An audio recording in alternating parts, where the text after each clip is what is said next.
real thrilled with that first half, and felt like the team kind of showed up soft. Yeah, I mean, I think it was quite obvious. Just didn't, play up to NBA standards.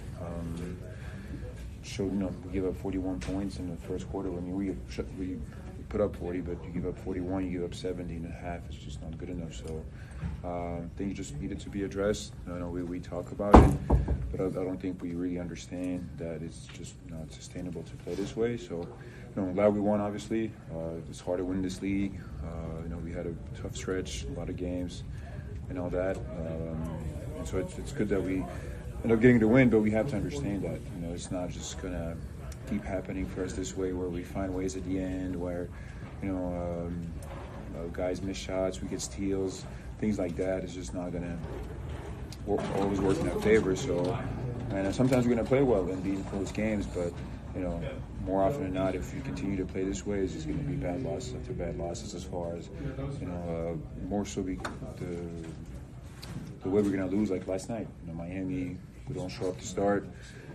By the time we wake up, it's too late. It's too good of a team. They're well organized, they're well coached. They're not just going to let you back into the game. So you have to understand these things. Vučević, you mentioned it last night, tonight. You guys weren't happy about the Portland win necessarily. Like, what's been most upsetting about the way you guys have played some of these teams? Is it the defense? Like, what do you sort of point to? I think it's the frustration comes because it's things that we can really control. There are going to be games where we might play good defense and teams are just going to make shots and it's just not going to go our way. But we give up, tons of offensive rebounds in the last 3 games. We're not there to help each other on defense.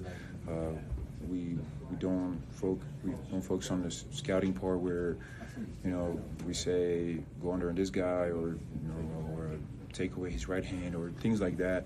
There's little details that matter in this game because in this league, because they add up. You might take away 2 points here, 2 points there, and total maybe 6 to 8 points a game. But most games are decided within 5-6 points, and so if you're able to do this, it's a big difference. And so we just don't do those things, and I think we understand that that's the difference between a 500 team or trying to be a better team than that. So, hopefully we learn our lesson. I think tonight was a great example when we did start playing a little bit and we started putting up an effort and doing the things we need to do as a team collectively. The result, changed in the fourth. And so, we just have to understand we had to do 40 minutes. We don't have the greats of this league that can just carry us in games like that. It just has to be that effort, otherwise it's not going to work. And to your point,